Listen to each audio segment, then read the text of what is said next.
Hace algunos años que ya no acepto proyectos para el 24 de marzo, el Día de la Memoria, porque consideré que ya había dicho suficientes cosas por el momento y que eran necesarias otras voces. Cuando me ofrecieron este proyecto me entusiasmó conversar con Esther, una persona a la que admiro muchísimo, y por eso lo acepté, porque presentí que podían surgir cosas intensas en esa conversación. Eso sucedió y en el medio de nuestras conversaciones, del 10 al 19 de marzo, sucedieron cosas a nivel mundial, como esta pandemia que estamos atravesando, y es por lo menos una curiosidad este 24 de marzo celebrarlo, recordarlo con el ejército en la calle. Es algo realmente particular. Bueno, eso, empezamos hablando de memoria y por supuesto no tuvimos más opciones que terminar hablando de pandemia. En el medio hablamos de cine y de filosofía, que son los temas que más nos interesan a nosotras. Fue un enorme placer, fue tan intensa la comunicación que hubo que dividirlo en 2 capítulos. Querida Albertina, me preguntás a dónde vamos. Tenés razón, porque más que por las ramas nos fuimos por la selva. Me sugerís tomarnos unos vinos, por supuesto con mucho gusto, pero parecería que los hubiéramos tomado mientras intercambiábamos los últimos mails. No porque no me parezcan adecuados, incluso con fragmentos fecundos, sino porque nos desviamos de la meta encomendada. De modo que te propongo que dejemos en stand-by esos temas que nos fascinan para cuando realmente nos tomemos esos vinos, o para futuros intercambios. Ya estoy flasheando con un libro con la firma de ambas. Como en cierto modo tu pregunta final del mail de esta mañana, ¿por dónde andamos, Esther?, apunta a la necesidad de enfocarnos otra vez en la problemática de la memoria, trataré de dar un volantazo y retomar la ruta de los recuerdos y el olvido. Aunque para reivindicar nuestras travesuras epistolares, acudo a lo que dice Buñuel en Mi último suspiro, que es su autobiografía, cuando aborda justamente las vicisitudes de la memoria. Confiesa que, de vez en cuando, se extravía como en una novela picaresca y se deja arrastrar por el encanto irresistible del relato inesperado.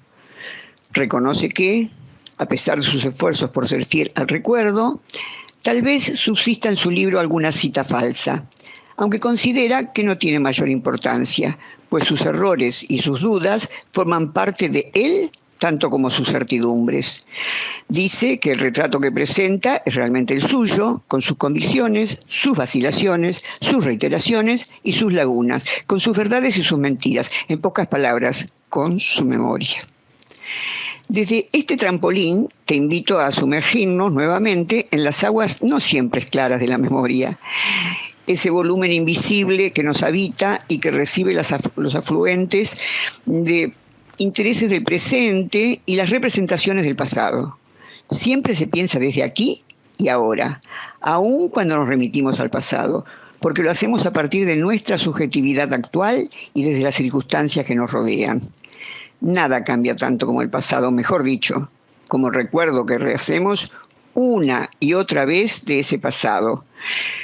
Te dije en uno de mis mails, esto me hace acordar a la experiencia reciente de un amigo. Me contaba que se había reunido con compañeros del secundario. Hacía 20 años que no se veían. Comieron, bebieron y recordaron juntos profesores, anécdotas, rabonas. ¡Qué palabra antigua! ¿Se seguirá usando? Pero no lograron coincidir con sus recuerdos. Alguien nombraba al profesor de matemática de 3er año, por ejemplo, pero uno lo recordaba gordo, otro no tanto, otro más bien flaco. Pasaban a las anécdotas de determinada excursión, por ejemplo. Otra vez las diferentes perspectivas de lo que se supone fue lo mismo. el mismo paseo. Y así con todo. De modo que cuando mi amigo regresaba a su casa, se preguntaba si realmente había asistido al mismo colegio o a 34 colegios diferentes, tantos como las personas que se habían reunido. Muchas veces sufrimos una pena, ruptura de pareja, expulsión de un lugar, que construyan un edificio que tapa el sol que inundaba las ventanas, nos embarga la angustia. Parecería que nunca nos repondremos de eso, pero según pasa el tiempo, el recuerdo de ese hecho comienza a pintarse de otros colores, del negro al gris, luego amatistas, rojos intermitentes, verdes, azules, y el día menos pensado se forma un arco iris. Se asiste a una resignificación que le otorga otro sentido al recuerdo y desplaza el dolor. Pero mejor se lo voy a dejar decir a alguien que lo escribe no solo mucho mejor que yo, sino también en elevado poema.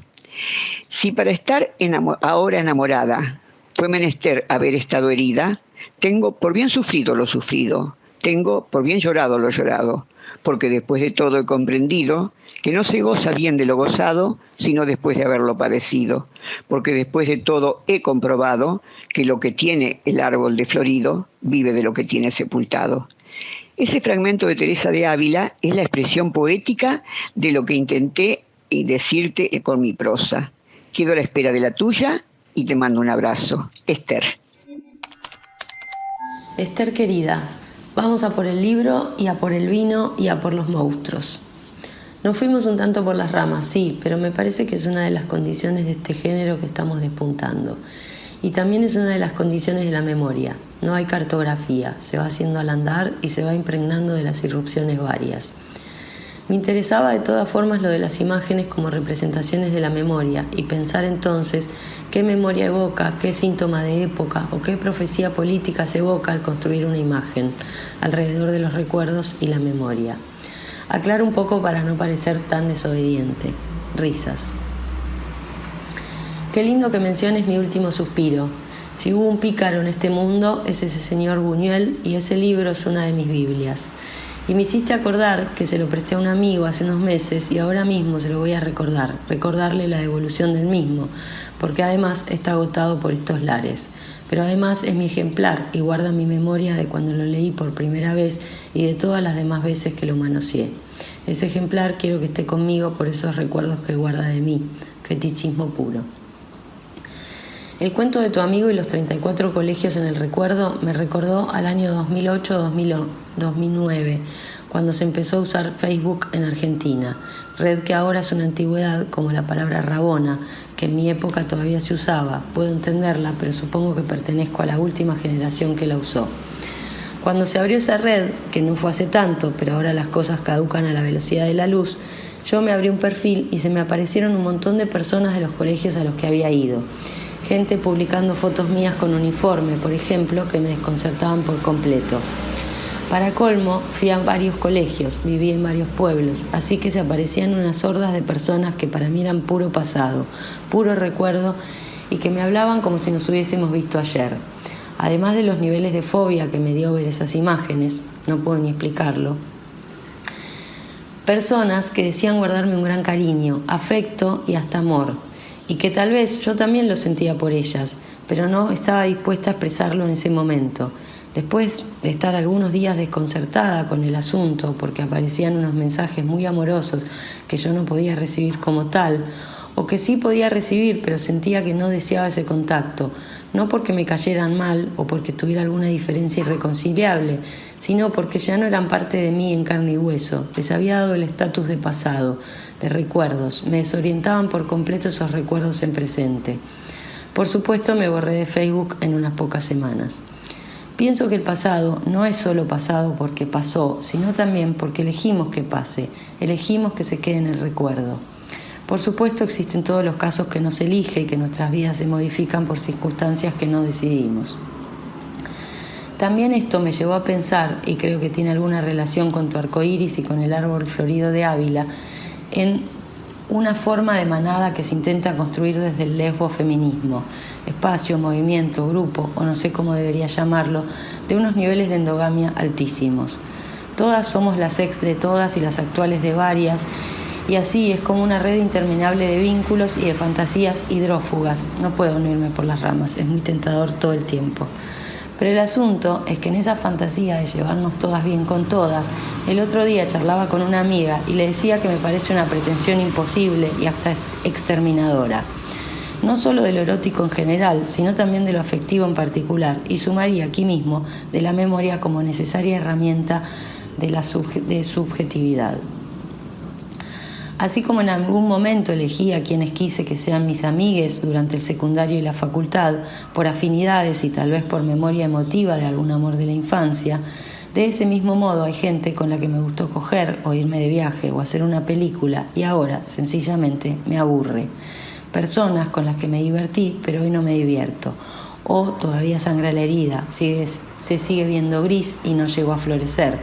Pero más allá del dolor, que ese me parece el caso más obvio, creo que está bien permitirse el deseo de que algunas personas vivan en el recuerdo y no en el presente, sin que eso sea una ofensa para las otras.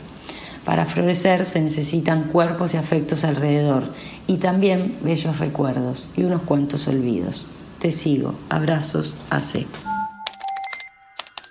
Querida Albertina, ya que advertiste que el género literario que estamos despuntando exige también las escapadas hacia otros territorios, me siento autorizada, qué formal, a hacerte una pregunta que desde que vi por primera vez tu nombre en algún medio o cartelera, siempre me pregunto. En primer lugar, porque no es un nombre común entre las mujeres, recién caigo en la cuenta de que te llamás como nuestro presidente. Y en segundo, porque una de las obras literarias que persisten en mi memoria, a pesar de que la leí hace muchísimos años, es En busca del tiempo perdido.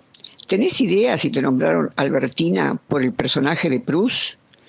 Esa obra sí que está atravesada por la memoria. En francés, perdu tiene el mismo significado que perdido en castellano. Un significado doble. Por un lado, lo que ya no se tiene, y por otro, perder el tiempo entre banalidades. En porteño diríamos boludeando. Esa era la vida social del escritor. Frecuentaba salones snob. Pero el último tomo, el séptimo, se llama El tiempo recuperado, porque lo que no volverá y las futilidades fueron recuperados y se metamorfosearon en arte gracias a la memoria. El tiempo perdido devenido escritura, un percepto. Este recuerdo me lo provocaste con tu reflexión sobre las imágenes como representaciones de la memoria.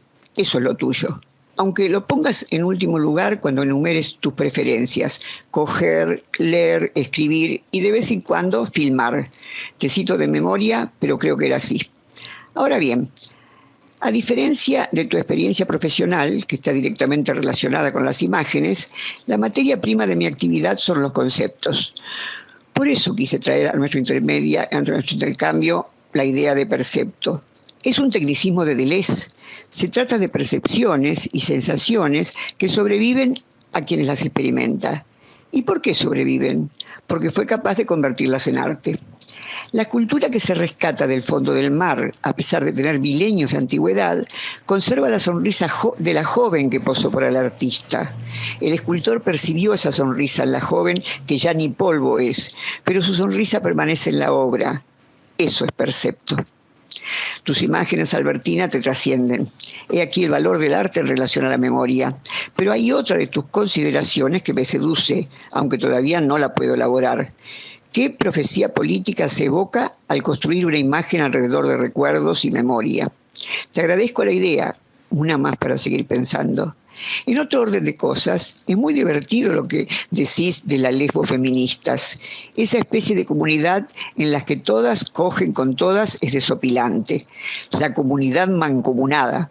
Muy lúcido de tu parte clasificarla como exterminadora de lo erótico, lo afectivo y la memoria.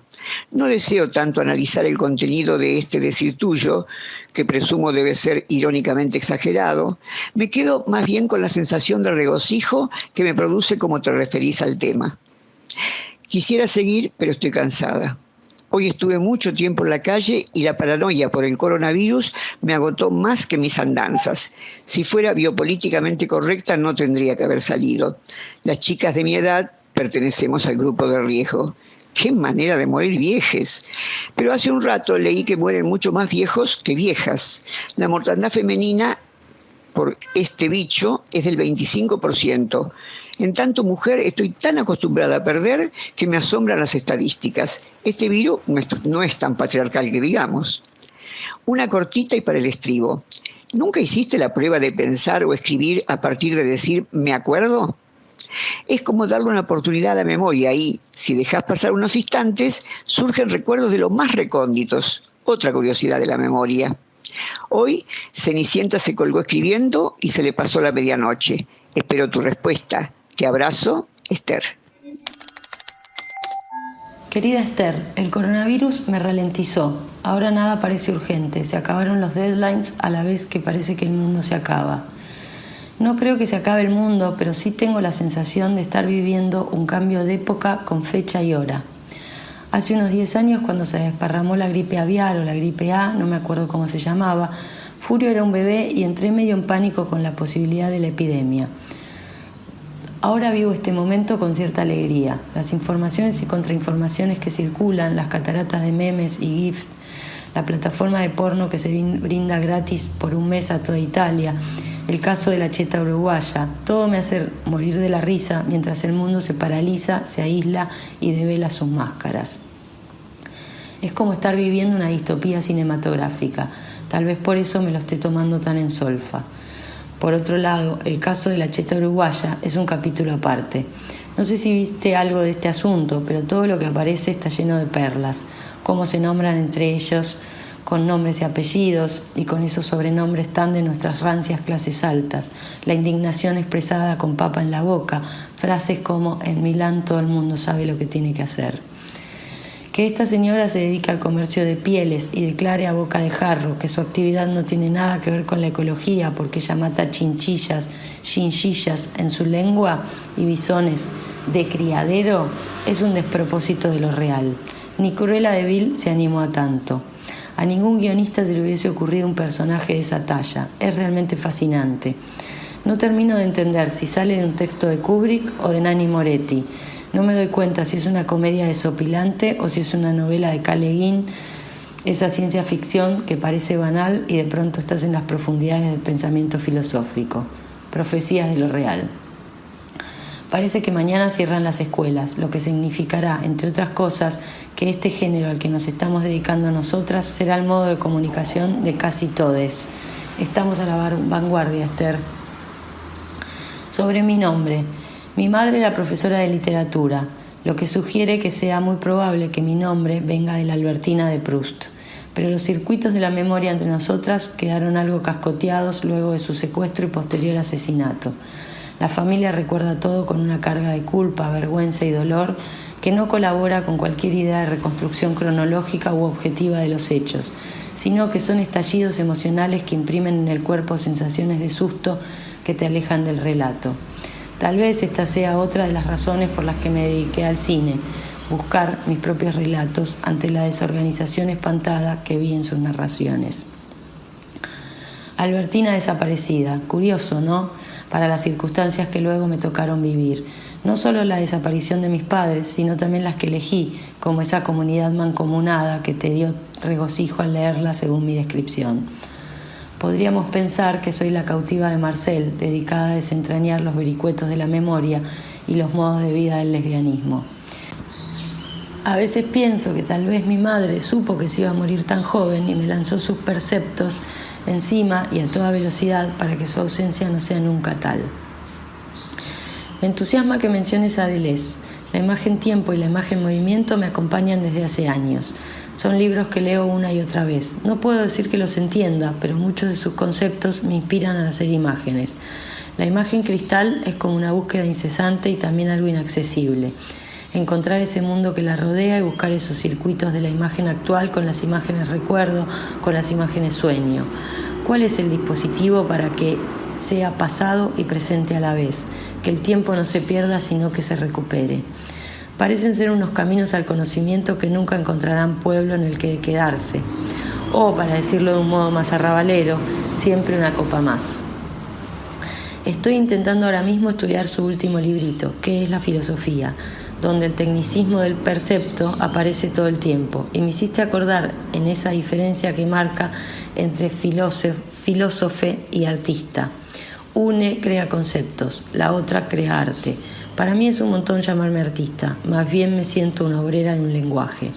Pero hago esta mención porque me interesa la idea de creación y quisiese saber cómo te sentís con esa definición según la cual sos una creadora de conceptos. A veces escribo con me acuerdo y alguna vez llegué a niveles de angustia que me asustaron. Me está divirtiendo más tratar de recordar los sueños. Tal vez esto me revele como una vaga porque paso muchas horas frente a la pantalla en blanco hasta que aparece algo. Aunque por otro lado, como siempre anduve a las carreras, arriba de caballos, de autos, de cámaras y de mujeres, me parece bien quedarme un poco quieta buscando datos en una memoria inconsciente y no siempre interpretable. Para seguir con Deleuze, tomo los sueños como materias vitales para la creación de efectos de verdad que me devuelvan algo de esos perceptos. Se podría decir que soy una fanática del olvido, de lo perdido y de lo olvidado. Espero sus noticias. Suya, Albertina. ¿Cómo te extrañé ayer, querida Albertina? Quizás debería decir cómo esperé tu mail. Me diste una contrastación empírica de la hipótesis, de la que hablamos en otro mensaje, acerca de que la ausencia patentiza la presencia. Estuve todo el día en mi casa, no por ese pánico o histeria generalizados en el que lamentablemente cayeron algunos de mis amigues, sino porque había tenido una semana muy movida y, ayudada por la suspensión de tantas actividades por alerta sanitaria, decidí quedarme para descansar. Pensé que por fin te iba a escribir tranquila, no pendiente del reloj por diferentes compromisos.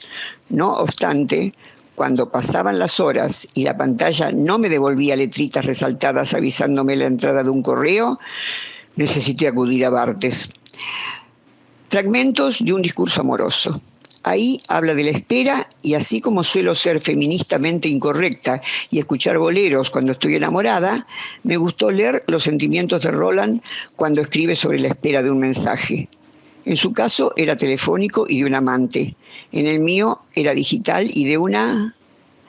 No sé cómo denominar esta incipiente relación entre nosotras, porque no es de enamoramiento. Tampoco sé si podría decir amistad. En realidad creo que por ahora es laboral con química mutua. Aunque en última instancia no importa, está buena. Cito al semiólogo. Una mujer espera a su amante. Yo no espero más que una llamada telefónica, pero es la misma angustia. Todo es solemne. No tengo sentido de las proporciones. La espera es como un encantamiento, como si hubiera recibido una orden de no moverme. Ahora que lo releo, debo reconocer que angustia no sentí, pero sí ansiedad. Para peor, he amanecido pájaro esta mañana y tuve ganas de volar, y como no puedo, salí a caminar. Me fui a desayunar a la Boston de Avenida de Mayo, munida de un libro dispuesta a pasar allí varias horas, y mientras disfrutaba de esas medialunas increíbles, cuando menos me lo esperaba, apareció tu mail. Pero no deseaba contestarte desde el teléfono, de manera que ahora sí me instalé para escribirte en este género que, tenés razón, estamos a la vanguardia, Albertina. Te comento que también yo, a pesar de que por mi edad estoy en el grupo de súper riesgo, me divierto mucho con toda esta locura coronada. Me cuido, obvio, pero ya no me puede ocurrir nada peor de lo que me ocurrió. Creo que por eso no me persigo en lo más mínimo. Tal como decís, algo está cambiando. Es una especie de bisagra epocal.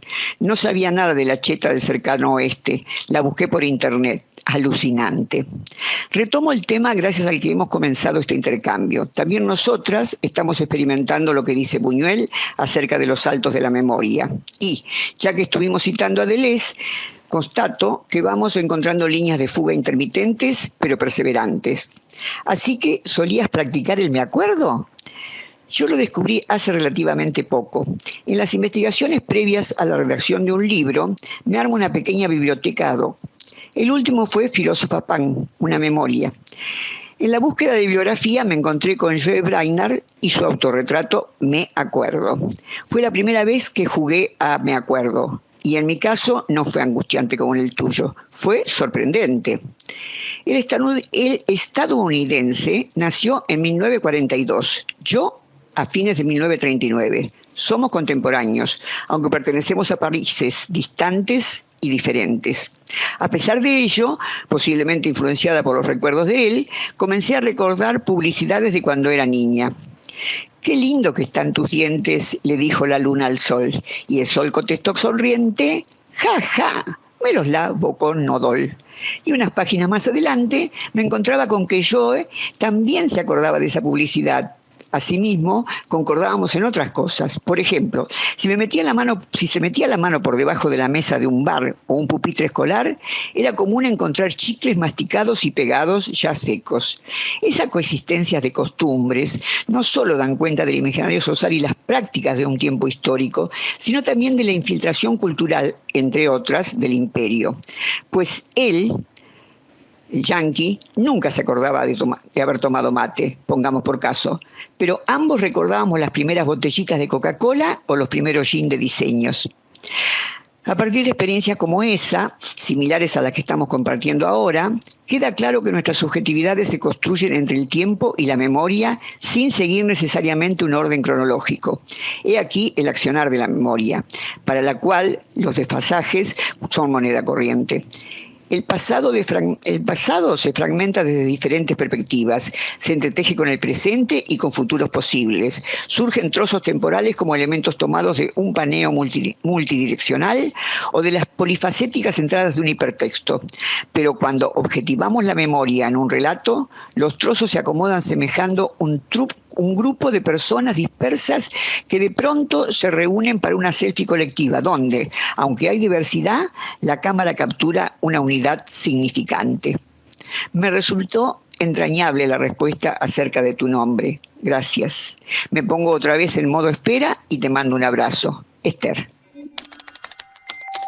Querida Esther, los temas en esta conversación fluyen y florecen sin pausa, aunque nos ausentemos unas horas de esta práctica. Me sorprende realmente a la relación que hemos llegado en tan breve tiempo, hasta el punto de esperarnos en medio de este caos mundial.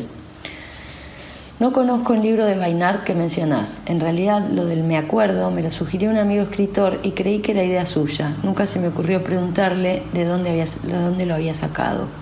Por otro lado, me di cuenta al leerte que casi no tengo recuerdos de este tipo, como el de la publicidad que canturreás. Hasta los 11 años no tuve televisión porque vivía en el campo y las escapadas al cine eran muy esporádicas y solo ocurrían cuando viajábamos a Buenos Aires. Vivíamos incluso sin luz eléctrica, hasta que uno de mis tíos trajo un generador de Estados Unidos y se prendía unas horas durante la noche. Aprendí a leer con luz de vela y creo a eso se debe que casi no enciendo luces, vivo a oscuras durante la noche. Dicho sea de paso, tengo un farol de LED en la puerta de mi casa, de esos de la calle, con el que fantaseo cada noche en dispararle con una escopeta de aire comprimido, instrumento que aprendí a usar durante esa infancia campestre. Deseo de apagar esa luz porque se mete en mi feliz y voluntaria oscuridad. Tal vez esa fantasía sea mi forma de vivir un poco en ese recuerdo del campo, no soltar nunca a esa niña salvaje que hacía la vertical sobre el lomo de los caballos, vivir un poco entre tiempos, o tal vez la vida sea eso mismo, el presente siempre habitado por una memoria que también crea futuros posibles. Tus recuerdos de la publicidad de Odol me llevaron a estos recuerdos sin imágenes en movimiento, un exceso de realidad tal que la vida se me volvía en sueño. Siempre estaba montando alguna fantasía en medio de aquel territorio inmenso en el que jugaba sola durante horas con árboles y animales. Cuando probé el me acuerdo, al principio me llegaron estos recuerdos felices, pero luego comenzaron a llegar las escenas de incomodidad con las que mis hermanas, ya adolescentes, vivieron en ese mismo espacio, y eso me provocó mucha tristeza. Por un lado, por recordar la tristeza de ellas, y por el otro, porque veía cómo mis recuerdos se invadían de esa otra luz que no era la mía y se iban opacando. Bajo ese efecto de opacidad sentía una pérdida irreparable. ¿Hay algo más triste que perder un recuerdo?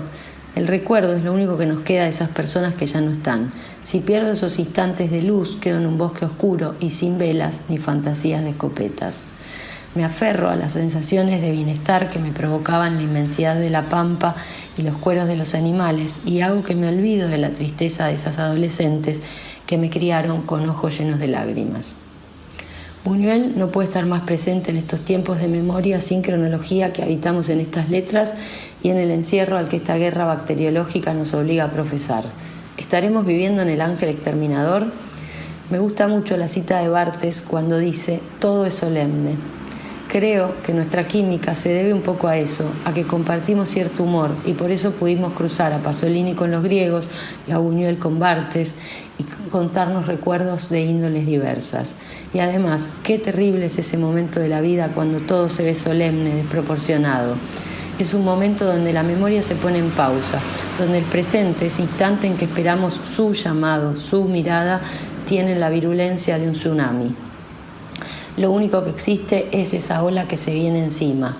No hay mundo alrededor, no hay otra memoria que no sea esa espera desesperada. Me quedo con tu paneo multidireccional y esa cámara que captura, luego de disparar, una unidad significante. Los ubicás como opuestos y pienso: ¿cómo hacer un paneo multidireccional con una cámara dispuesta a disparar? ¿Cómo lograr en medio de ese paneo, con un único disparo, la captura de esa unidad significante? La unidad significante la ubicás como una selfie, y si quien toma la foto no está dentro de ella, ¿la unidad significante puede ser un retrato y no una selfie? Estoy pensando en planos y en puestas de cámaras. Tal vez haya llegado el definitivo tiempo de la vida filmada. El capitalismo tiene tantas caras que me impacta. Quedo a la espera. Abrazos, Albertina. Querida Albertina, te sorprenderá que te conteste con tanta premura, pero estamos tan sincronizadas, sin haber hecho nada consciente para sincronizarnos, que hace unos instantes estaba concentrada en un trabajo que me pidieron con urgencia y de pronto pensé: tengo que avisarle a Albertina lo que hablé con Liliana. Dejé el Word, entré en la página del correo y veo el mail tuyo que habías enviado hacía 0 minutos, decía la pantalla. Qué hermoso es. Todos tus mensajes me gustaron, pero en este hay una consistencia y claridad más sorprendente aún. Me dan ganas de abandonar lo que estaba haciendo y seguir elaborando a partir de tus conceptos. Lamentablemente no puedo ahora.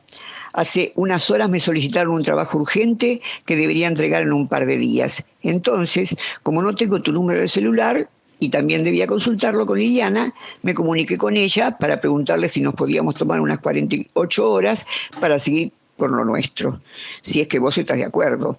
Además, justamente nos faltarían 2 días para seguir intercambiando y culminaríamos con esta etapa escrita. En función de ello, te mandaré mi teléfono, pues el proyecto de presentarlo en el CCK en vivo este fin de semana se difiere por razones obvias. Este virus mata viejes. Quedo a la espera de tu opinión, espero no causar molestia con esta dilación y reitero el placer de leer y escribir mancomunadamente. Abrazo enorme, Esther. Querida Esther, te espero esas 48 horas con alegría. Si son más, tampoco pasa nada. Yo también espacié un poco la comunicación porque vi que la presentación en vivo no se haría el próximo fin de semana. ¿Se hará algún día? Qué inquietante unió el tiempo que nos está pasando. Te dejo que sigas con tu entrega tranquila. Tal vez te escriba alguna línea sin que eso signifique quedar a la espera de una inmediata respuesta. Pero luego de apretar el send al email anterior, me quedé pensando en los recuerdos sonoros, en el sonido como memoria, y me dieron ganas de escribirte sobre ese universo fantasmal que rodea a todo lo inaprensible que tiene el sonido. Ya que tenemos tiempo, voy a elaborar algunas ideas en torno a esto y te las voy a ir mandando. Se me ocurre que si sumamos los paneos multidireccionales y la unidad significante en un encuadre, vamos a necesitar capturar el sonido que tanto tiene de ausencia en todas sus posibles presencias. Como esos boleros que escuchás tan antifeministamente cada vez que te enamorás.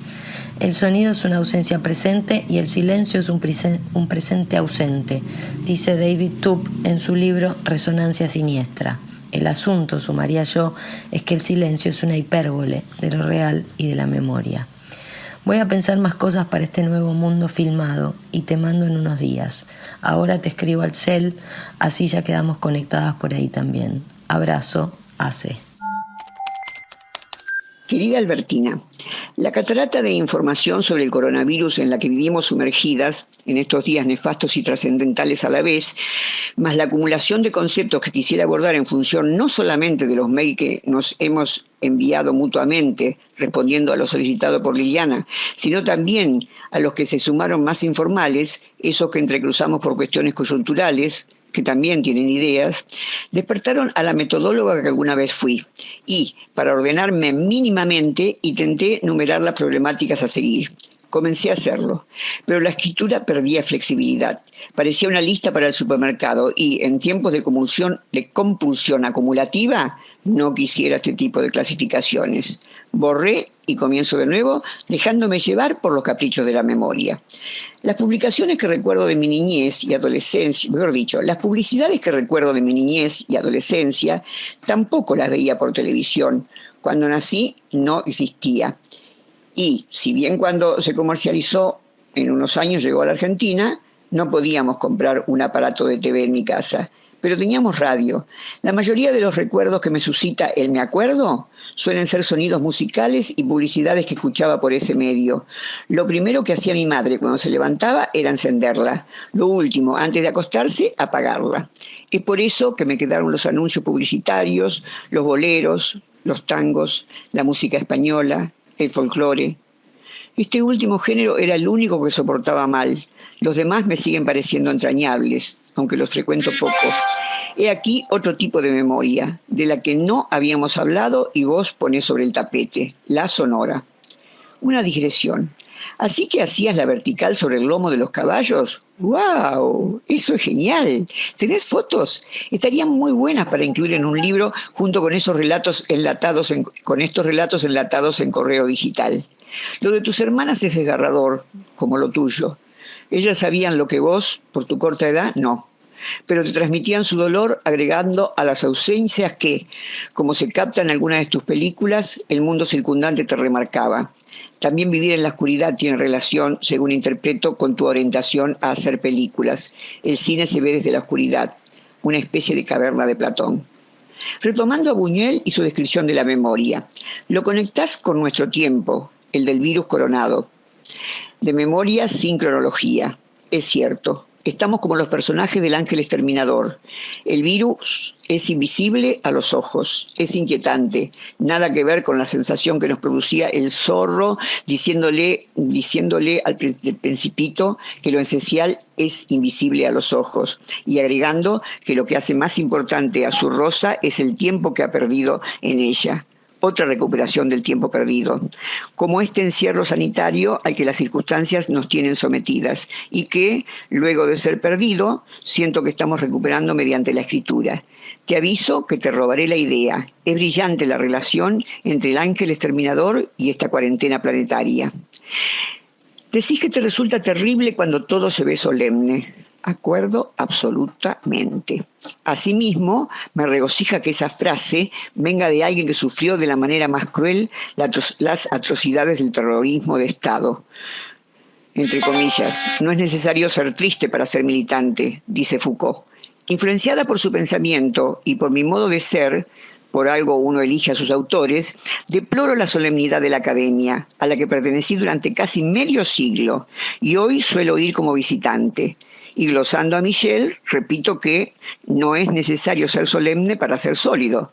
Al contrario, lo que nos despierta pasiones alegres, aquí Spinoza, fortalece nuestra actitud frente a los textos, a la creación en general, al mundo.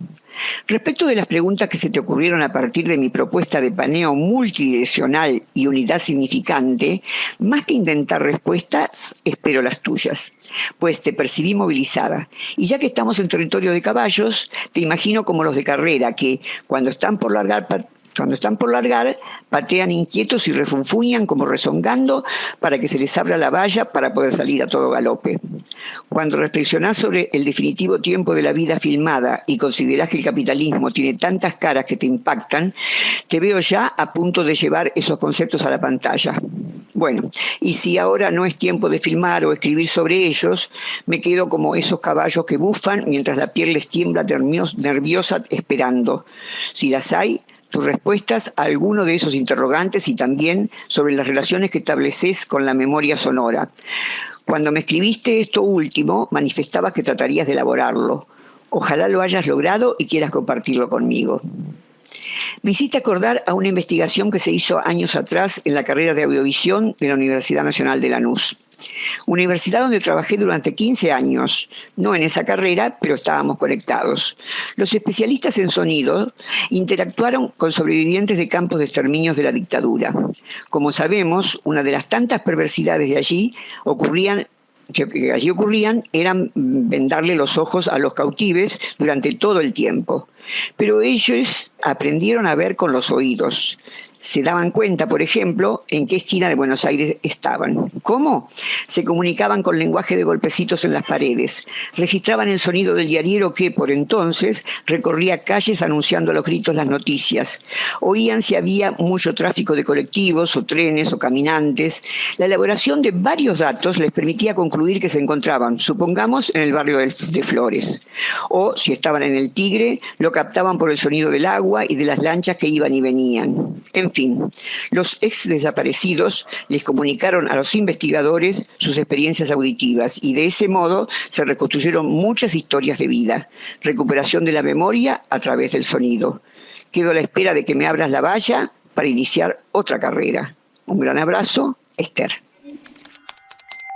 Esther querida, qué bueno que volviste. Estoy por recibir a una amiga que viene a cenar. Si la cena no es muy alcohólica, te respondo a medianoche.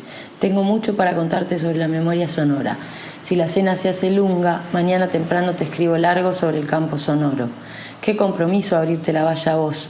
No puedo más que sentirme excitada ante esa idea, como cuando era pequeña y me levantaba al amanecer para salir con mi tío a contar vacas. Casi puedo sentir el olor de la pampa en los amaneceres de otoño al pensar en abrir una tranquera. Abrazos hasta dentro de unas horas, Albertina. Querida Esther, primero que nada disculparme un poco por estas horas de distancia entre un email y otro. La verdad que estoy totalmente desconcentrada con el asunto del COVID-19. El niño en la casa, configurando plataformas en tablets y computadoras, nuevas apps para la supervivencia hogareña, hacer ejercicios de matemáticas, resolver juegos lógicos, no prestar mucha atención a las taradas que aparecen en el chat de mamis de la escuela, mirar memes para descomprimir la información, leer a Bifo Berardi y entender algo de lo que está pasando, traducir a Agamben para poder leerlo porque no leo italiano y no comprender qué es lo que está pasando con la izquierda italiana. Hablar con amigas y hacer como que no pasa nada y a su vez hacernos cargo de que estamos frente a un apocalipsis. Estoy desconcentrada y desconcertada. Tal vez sean tiempos en los que la memoria sea otra forma de supervivencia. Parece que nos encerrarán con nuestros recuerdos. Conviviremos con la ausencia hasta hacer la carne. Los animales entrando en las ciudades italianas semi-vacías de humanes es una imagen que me conmociona en múltiples direcciones. Me provoca una alegría inmensa verlos libres y a su vez me ataca una desazón por habernos dejado devastar de este modo por el fascismo capitalista. Le mando la foto de la manada de jabalíes caminando ronda por unas callejuelas italianas a un amigo y me contesta, moriremos por ellos. El silencio de las últimas noches. La ciudad está tanto más silenciosa y eso me da tanta alegría. Estoy desorientada. ¿Qué haremos con este silencio? ¿La memoria de este tiempo convulso será silencio? Nunca hubiésemos imaginado que una explosión del sistema capitalista como esta iba a suceder en medio de este silencio. Creo que más que una explosión es una implosión. No sé, ojalá salgamos de esto habiendo aprendido que las fronteras y la acumulación del capital no sirven para nada, más que para destruir subjetividades al punto de haber llegado a esta guerra bacteriológica. Las imágenes de reguerra ya fueron lanzadas, los cadáveres que se acumulan sin funeral, las personas muriendo solas en total soledad, nuestros cuerpos como portadores del posible exterminio de la especie. Creo que en este contexto arrasador vamos a tener que dejar nuestros tópicos por un tiempo y entregarnos a este nuevo sonido con el que el planeta nos celebra con su furia y su cansancio. Abrazos, Albertina. Querida Albertina, hermosa tu descripción del fin del mundo. Triste, preocupante desde ya, pero estéticamente potente. Si se está en una playa y viene un tsunami, no se puede parar con nada. Así de irreversibles son las catástrofes. Hoy es el capitalismo, pero en el medioevo y en la antigüedad no existía capitalismo y las pestes asolaban igual el mundo. La peste negra aniquiló 1/3 de la población europea.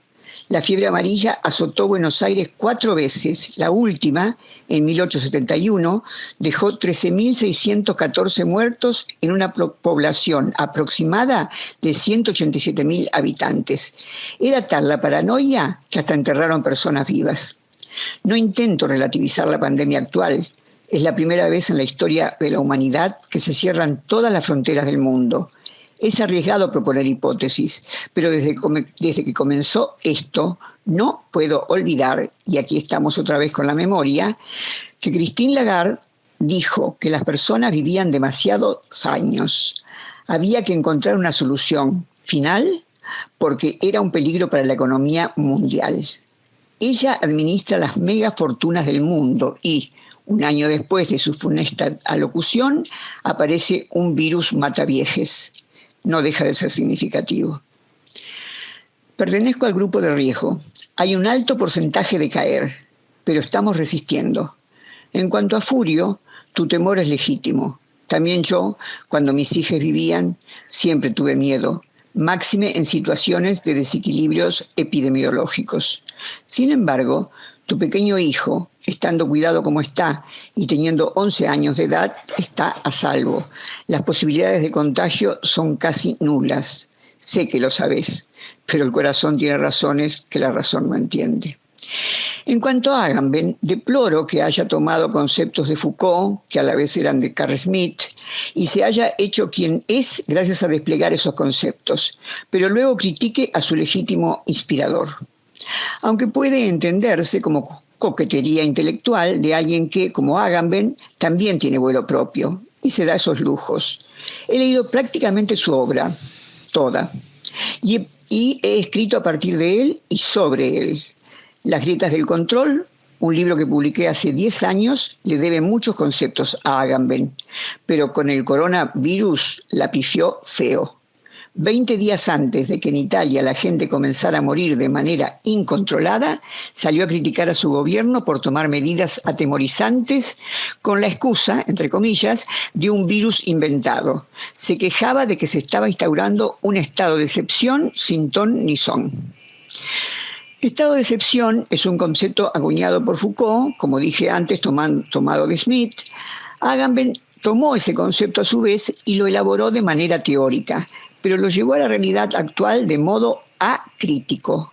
Refiere a una acumulación ilegítima del poder represivo, una perversión institucional, ya que la ley se anula a sí misma y produce un corrimiento de la toma de decisiones democráticas. Se le otorga un poder extraordinario al Ejecutivo, y este coacciona a la población vigilándola, haciendo que entre en pánico. Puro poder controlador y castrador, según el último, mejor dicho, el ultísimo Agamben, a no ser que se haya vuelto a expedir esta semana. Las disposiciones sanitarias, que eran laxas en ese momento, primeros días de marzo del 2020 en Italia, según él, eran exageradas.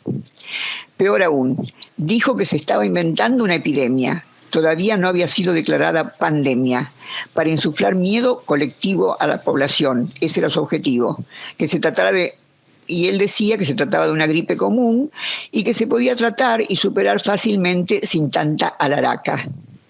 En la invención de una epidemia, que se puede consultar por internet y en castellano, el filósofo italiano pontificó que se trataba de una alianza entre el orden médico mundial y el poder disciplinador hegemónico.